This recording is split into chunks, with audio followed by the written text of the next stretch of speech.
여러분, 롤러코스터 좋아하십니까? 놀이동산으로 손님들을 이끄는 요인들이 여럿 있겠지만 노인과 어린이를 제외한 대부분의 연령층이 이 놀이동산에 가는 이유가 바로 이 롤러코스터를 타기 위함입니다. 롤러코스터의 기원은 18세기에 러시아에서 만든 얼음 미끄럼틀이라 그래요.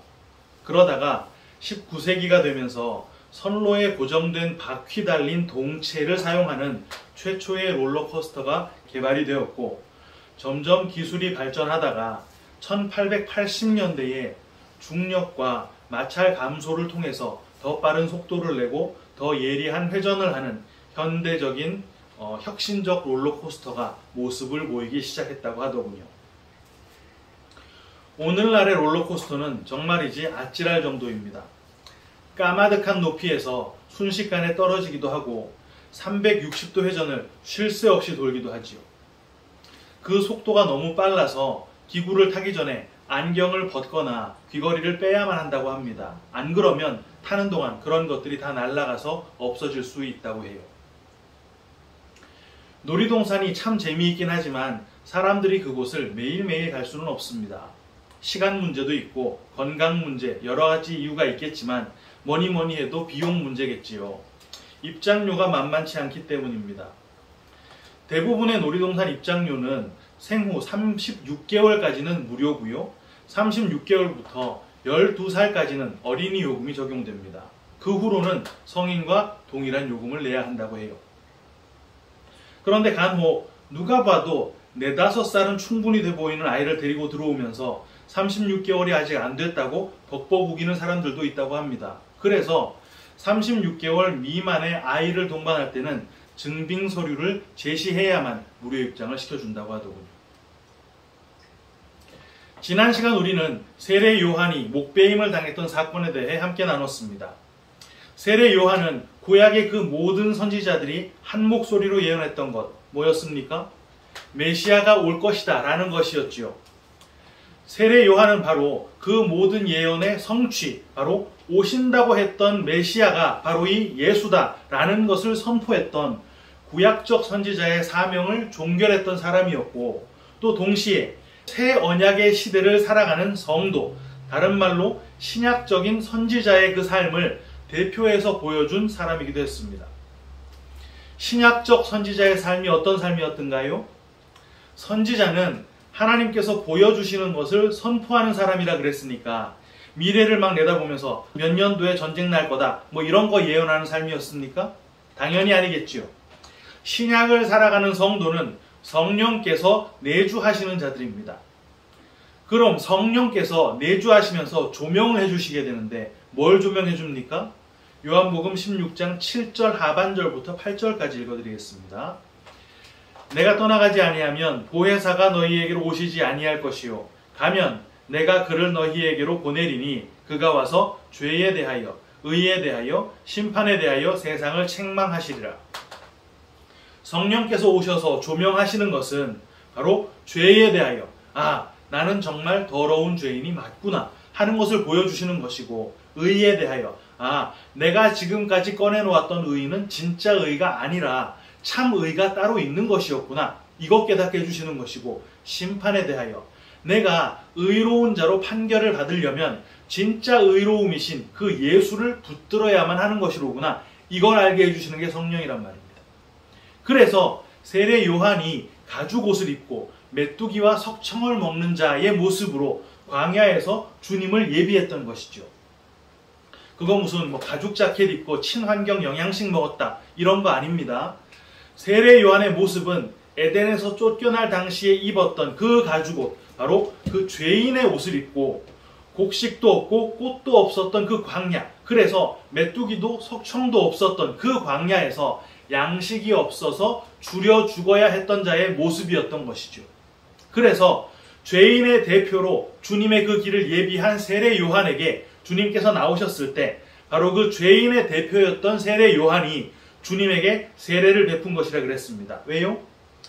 그 모든 죄를 흠없는 어린 양에게 전가시키고 그 양을 잡아 속죄제를 드려야만 했으니까.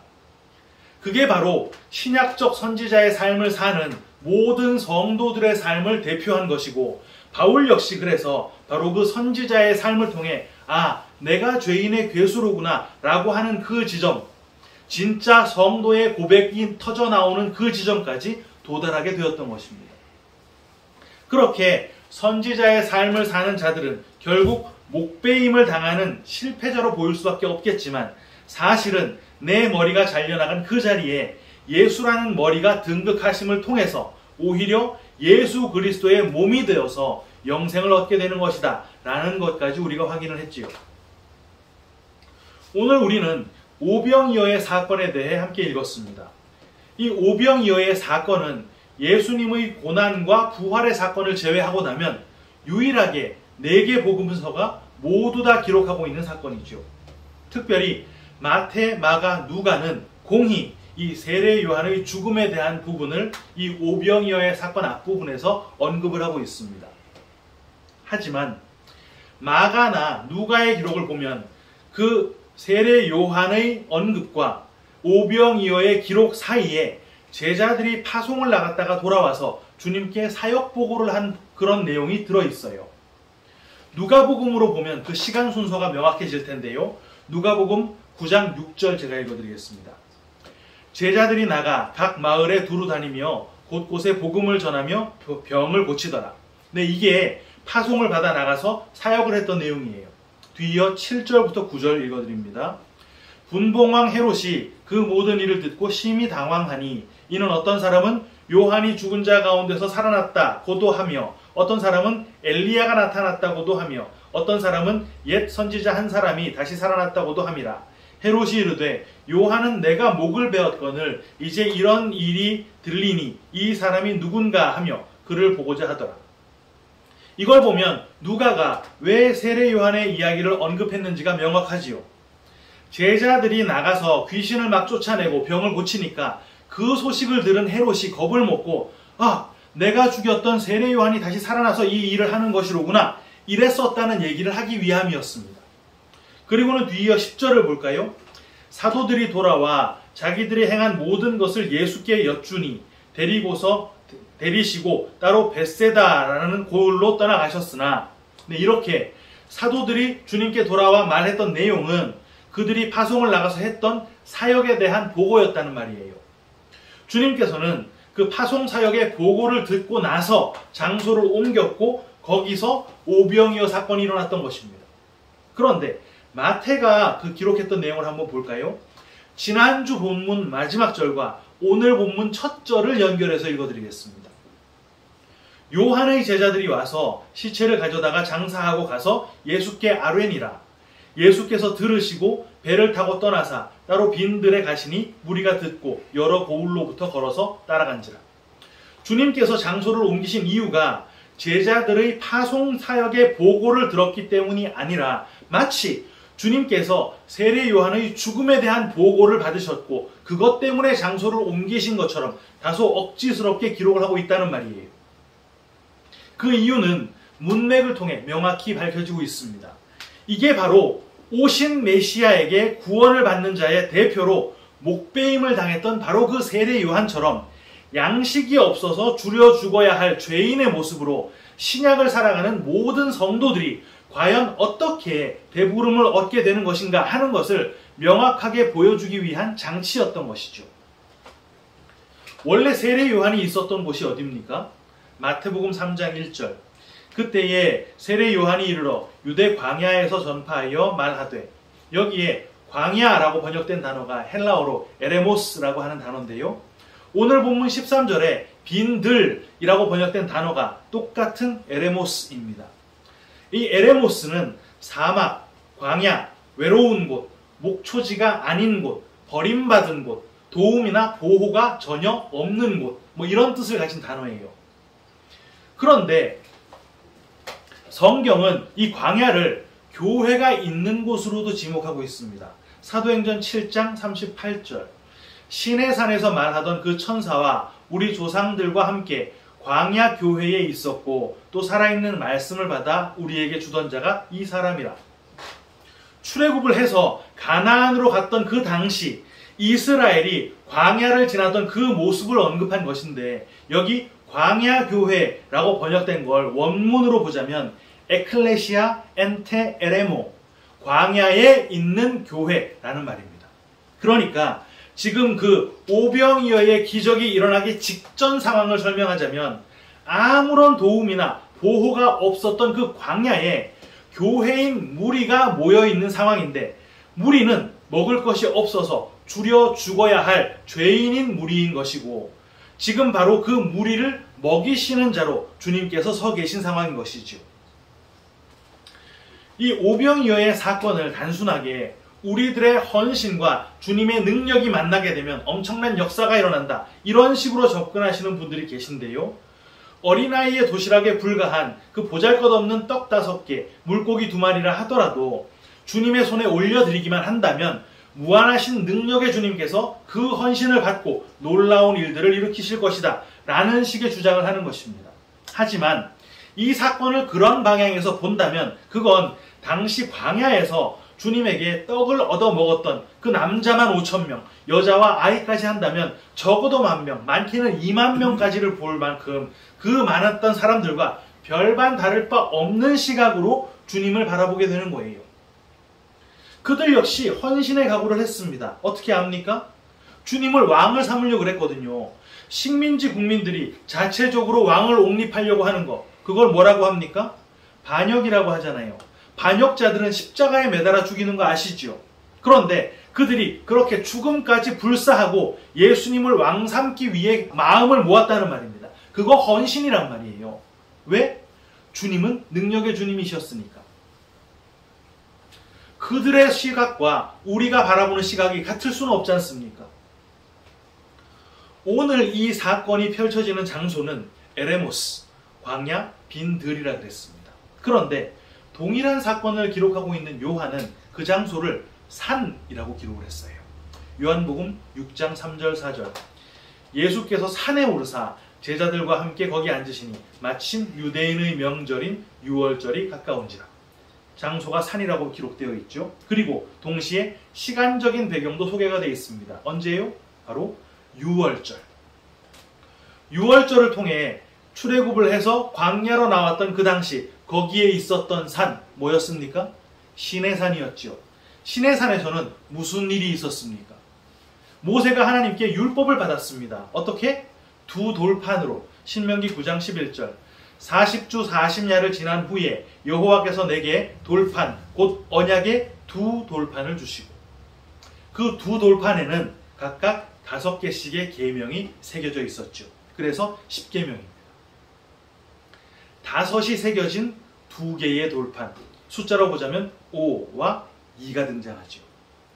유월절, 광야, 산, 무리, 5와 2, 이런 구성 요소들을 통해서 이 오병이어의 사건과 시내산에서 율법을 받았던 그 사건이 겹쳐진다는 거 확실히 보이시죠? 그러니까 이 보리떡 5개와 물고기 2마리가 뭐라는 말을 하는 것입니까? 바로 율법이라는 그것을 눈에 보이도록 시각화해 놓은 장치라는 말입니다. 더 간략하게 말하자면 그 계명은 떡이었다는 말을 하는 거예요. 그리고 실제로도 광야에서 이스라엘 백성들은 떡을 먹었습니다. 하늘에서 내리는 그 만나를 먹었죠. 하나님께서는 이스라엘 백성에게 그 만나를 왜 주셨다 그랬습니까? 신명기 8장 3절. 너를 낮추시며 너를 줄이게 하시며 또 너도 알지 못하며 네 조상들도 알지 못했던 만나를 네게 먹이신 것은 사람이 떡으로만 사는 것이 아니요 여호와의 입에서 나오는 모든 말씀으로 사는 줄을 네가 알게 하려 하심이니라. 하나님의 말씀, 하나님의 그 뜻이 오와 이라고 하는 계명으로 주어졌는데 그게 떡이라고 했고 실제로도 만나라고 하는 떡을 먹었습니다. 그러니까 그 만나를 먹으면서 이스라엘이 깨달았어야 했던 거 뭐였단 말입니까? 아, 이 떡, 이 만나는 먹고 배부르라고 주신 게 아니었구나. 다른 말로 뭐요? 만나는 말씀, 그 계명을 모형한 거라 그랬으니까 아, 이 모형인 떡으로 사는 게 아니라 진짜 생명의 떡인 하나님의 말씀을 먹어야 하는 것이로구나. 그 말씀이 뭔데요? 성경 공부입니까? 말씀이 육신이 되어 오신 예수님 말하는 거잖아요. 그런데 구약의 그 이스라엘은 모두 다 그걸 육신의 떡으로 먹고 말았습니다. 그 결과 어떻게 됐습니까? 요한복음 6장 49절. 너희 조상들은 광야에서 만나를 먹었어도 죽었거니와. 만나를 단순히 육신의 떡 삼아서 먹었던 그 모든 사람들이 다 죽었다는 말입니다. 이 동일한 틀에다가 율법을 한번 올려놔 볼까요? 지금 이 오병이어는 오와 이로 주어졌던 율법과 겹쳐져 있는 그림이라 그랬습니다. 그런데 그 오병이어를 가지고 있었던 게 누구였습니까? 요한복음 6장 9절 상반절. 여기 한 아이가 있어 보리떡 5개와 물고기 2마리를 가지고 있나이다. 한 아이라고 하네요. 그 아이가 가지고 있었던 오병이어가 주님께로 전달이 됐습니다. 여기에 아이라고 번역된 단어가 파이다리온이라는 단어인데요. 이 단어의 원형이 파이디온입니다. 이게 거의 신생아로부터 많이 쳐줘야 10세 미만의 아이를 지칭하는 단어예요. 유대인들에게는 율법에 대한 책임을 스스로 져야 할 나이가 남자 13살, 여자 12살입니다. 이게 성인이거든요. 그러니까 이 장면은 어린 애가 자기 도시락 안 먹고 주님께 내드렸어. 참 기특해. 나눈 걸 알아. 이런 거 보여주는 게 아니라 율법의 짐을 져서는 안 되는 아이가 오와 이로 주어진 율법을 짊어지고 있었던 상태였고, 그게 바로 그 광야에 있었던 모든 죄인들의 실상이었는데, 그 율법의 짐, 그 오와 이라는 율법을 주님께서 가져가 버리신 모양이라는 말입니다. 율법을 짊어진 인간들이 그 율법을 대하는 입장과 태도, 그걸 아까 그 떡의 논리에다가 얹으면 어땠어야 했습니까? 아, 이 율법은 우리가 지켜서 완성해낼 수 있는 게 아니로구나. 이 율법을 통해 깨달았어야 하는 건 내가 죽어 마땅한 자라는 것이로구나. 그래서 내게는 구원자가 필요한 것이었구나. 그랬어야 맞잖아요. 이게 뭡니까? 세례 요한이 광야에서 주님을 기다릴 때의 그 모습이잖아요. 그런데 그 오와 이, 그 율법을 딱 손에 받아 들고서, 아, 이거요? 알겠습니다. 제가 책임지고 한번 잘 지켜서 하나님 흐뭇하게 해드려 볼게요. 이제 깜짝 놀랄 준비나 하시라니까요. 그러고는 실제 주님께서 초림을 하실 그 당시까지 그 율법 죽도록 지켜내면서, 아, 나는 역시 택한 백성다워. 나는 역시 자격이 있어. 이러고 있었다는 말입니다. 그게 바로 하늘의 떡을 육신의 배부름을 위해 먹은 것이고, 그게 바로 율법을 지키는 것이 내 의로움이다 라고 여기면서 율법 준수에 목을 메고 있는 것이고, 그런 자들의 결국이 죽음이었다는 말을 하는 것이죠. 본문 15절 하반절이 그걸 설명해 줍니다. 무리를 보내어 마을에 들어가 먹을 것을 사 먹게 하소서. 여기에 먹을 것이라고 번역된 단어가 브로마타라는 단어인데요. 이게 브로마, 율법이 정해놓은 먹을 것을 뜻하는 단어입니다. 무슨 말입니까?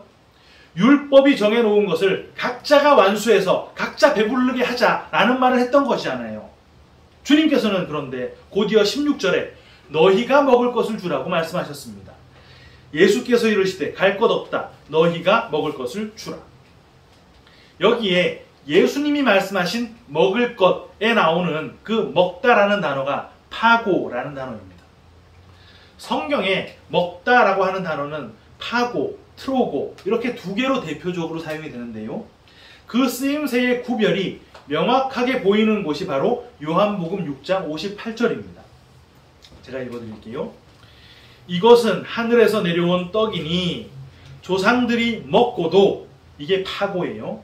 조상들이 먹고도 죽은 그것과 같지 아니하여 이 떡을 먹는, 이게 트로고예요. 똑같은 먹는인데 이 떡을 먹는 자는 영원히 살리라. 율법이 정해놓은 그걸 먹을 것으로 삼아서 그렇게 파고 먹으면 죽는다는 말을 하는 것입니다. 그런데 바로 그 율법, 바로 그 오와 이를 주님께서 가져가 버리셨다는 말이에요. 그 율법의 짐이 예수님에게로 옮겨졌다는 말입니다. 먹으면 죽어야만 했던 그 브로마가 이제는 우리의 짐이 아닌 주님의 짐이 되었다는 말을 하는 것이죠. 그리고는 본문 19절 상반절, 무리를 명하여 잔디 위에 앉히시고 떡 5개와 물고기 2마리를 가지사 하늘을 우러러 축사하시고 무리를 어떻게 했다고요? 다 자리에 앉게 했습니다. 그리고는 홀로 하늘을 우러러 축사를 하셨어요. 이거 무슨 그림입니까? 모두가 다 앉아서 쉬고 있고 모두가 다 앉아서 쉬고 있는 그 그림, 안식하는 그림이 그려져 있고 주님께서 홀로 축사를 하시는, 주님께서 홀로 일을 하고 계시는 그림이잖아요. 똑같은 그림 우리가 마태복음 8장에서 봤었는데 뭐였습니까? 제자들은 풍랑 속에서 노를 젓고 있고 주님은 배에서 주무시고 계시는 장면이 있었죠. 제자들은 노동을 하고 주님은 쉬고 있었습니다. 그땐 도저히 앞으로 나가지 못했어요. 그런데 제자들이 노 젓는 것을 중단하고, 왜 중단했습니까? 이 노 젓는 거 아무리 더 저어도 앞으로 갈 수가 없구나. 노를 저으나 노를 손에서 놓으나 그 결과가 똑같겠구나. 이거 깨닫고 주님 깨웠더니 제자들은 그때 배 안에 가만히 있고 주님께서 홀로 일하셔서 풍랑을 잠잠케 하셨단 말입니다. 바로 그것이 안식이었고 그 안식의 그림이 이 에레모스 광야에서 한 번 더 보여지고 있었던 거예요. 그렇게 5와 2, 그 율법의 짐을 가져가신 주님께서 이제 어떻게 하십니까? 19절 하반절, 떡을 떼어 제자들에게 주심에 제자들이 무리에게 주니 떡을 뗍니다. 그 떡은 제자들에 의해 또 떼어졌죠. 무슨 말입니까? 진짜 양식이신 주님께서 그 율법의 짐을 홀로 다 지시고 십자가에서 갈갈이 찢겨 죽임당한 그 주님을 생명의 떡으로 먹는 것이 그 성도들, 그 광야의 교회가 배부름을 얻을 수 있는 유일한 길이다 라는 말을 하고 있는 거예요. 그렇게 해서 먹은 사람이 몇 명이라고요? 5,000명. 바로 그 5라는 숫자에다가, 율법의 그 숫자에다가 완성, 충만을 뜻하는 1000이 곱해진 숫자입니다. 율법이 온전하게 완성이 되었다는 말을 하는 것이죠. 율법의 완성 뭐예요? 사랑. 사랑하면 배불러지는 것. 그것이 완성이 되었다는 말입니다. 그리고 남은 것을 거두었더니 몇 바구니를 채웠다고 했습니까? 12바구니. 12. 이거 무슨 수인데요? 교회의 수잖아요. 바로 그렇게 그리스도의 대속의 십자가를 통해 율법의 참뜻, 사랑이 완성되면 그 결과가 교회의 충만이다 라는 걸 보여주고 있는 것입니다. 사랑하는 키퍼스 처치 성도 여러분, 36개월이 안 된 그 애들 입장료를 면제해주는 이유가 걔네들 무료로 입장시켜서 롤러코스터 마음껏 타라고 면제해주는 것입니까? 아니잖아요. 걔네들은 들어와도 어차피 그거 못하니까 면제해주는 것입니다. 그래서 돈 안 받는 거예요. 그런데 공짜로 들어가서 나도 저 놀이기구 탈 수 있다고 벅벅 우기면 그거 태워줍니까? 걔네들 그거 태워주면 심장마비로 죽는 것입니다. 주님께서 그 율법의 짐 왜 대신 가져가 버리셨습니까? 우리에게 그거 지킬 능력이 없기 때문이에요. 그래서 대신 그 율법의 짐 홀로 다 지시고 우리에게는 아무런 공로 없이 거저 그 혜택을 받으라고 넘겨주시는 거란 말입니다. 그런데 아무리 봐도 그 율법 잘 지켜낼 수 있을 것 같아요. 내 힘으로 당당하게 다 지켜내고 뿌듯하게 아주 내 어깨에 힘 딱 주고 천국 입성하고 싶지 않습니까? 360도 팍팍 돌고 저 까마득한 꼭대기에서 뚝 떨어지는 저 스릴 재미있겠다 싶겠지만 영적으로 36개월도 안 되는 우리는요, 심장마비로 죽고 마는 것입니다. 우리는 우리 어깨에 매여 있었던 그 5와 2, 그 율법의 짐을 주님께 얹어드리고 율법을 주님께서 온전히 완성해내신 그 뒤에 완성된 그 사랑을 받아서 천국에 입성하는 것이란 말이에요. 바로 이걸 깨닫고 천국을 향한 길 걸어가는 내내 참 감사와 찬송이 끊이지 않는 진짜 성도님들이 다 되시기를 주님의 이름으로 축원합니다. 아멘.